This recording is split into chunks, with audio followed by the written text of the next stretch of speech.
guys. Tatlong chance naman yun eh. Oo. Tatlong attempt yan. Yung sa mailing address mo, yung bonus ID.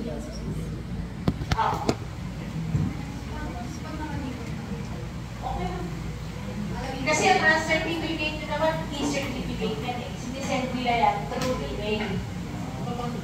Ano na yun, may di ba ka last month, nagtanong sa dati, bakit daw in-email hindi yung hard copy? Kasi ang hard copy, napipeke eh. Yun, hindi mo kasi may ano na yun eh. May code to the barcode. Paano pala sa Gmail na nilagay? Kailangan tama yung email na ibibigay nyo kasi mahirap magpaayos yung naka-hairnet, naka-apron, naka-gloves. Depende, kung kayo sabay-sabay kayo mag-9 kayo, di ba? So, hulungan tayo ng isa para maging 10. So, depende sa inyo kung ano gusto nyo. White, black, photo shirt. Tapos sa magiging assessment center nyo, dito lang yan sa Blue Retreat. Saan ba na? Wow, sabi mo. Blue Retreat Station, here next, St. Matthew.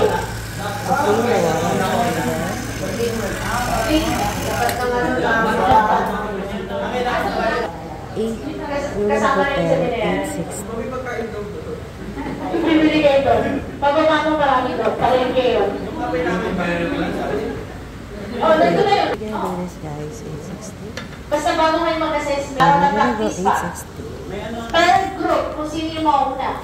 And now we're at 660. Kaya nga, And then we're mabatakdaman natin ang assessment. go and then wait for the timer to start. Hindi pwedeng ano.